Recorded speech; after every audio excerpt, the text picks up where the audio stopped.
The Myanmar government says about 400 people have been killed in the fighting.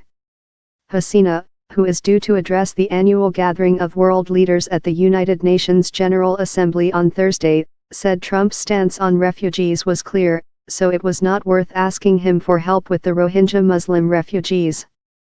Already America declared that they will not allow any refugees, she said.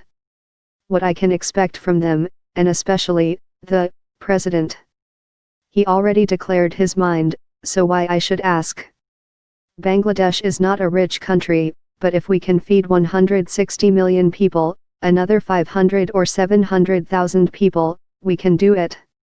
A senior White House official was unaware of the exchange but said Trump was deeply interested in the subject and that he would definitely engage if it were brought up. Shortly after taking office in January, Trump tried to put a 120-day halt on the U.S. refugee program, bar Syrian refugees indefinitely and impose a 90-day suspension on people from 6 predominantly Muslim countries. The travel ban into the United States should be far larger, tougher, and more specific, but stupidly, that would not be politically correct. Trump said on Twitter on Friday. Trump says the move is needed to prevent terrorist attacks and allow the government to put in place more stringent vetting procedures. There is a key Supreme Court hearing next month on the constitutionality of his executive order on the ban. About 1 million Rohingya lived in Rakhine State until the recent violence.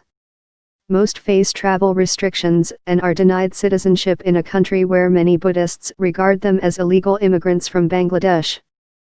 Hasina said she wanted to see more international political pressure on Myanmar to allow the Rohingya to return.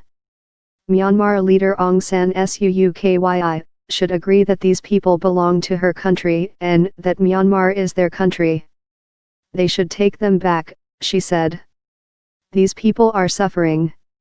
U.S. Ambassador to the United Nations Nikki Haley urged the Myanmar government to end military operations, grant humanitarian access, and commit to aiding the safe return of civilians to their homes.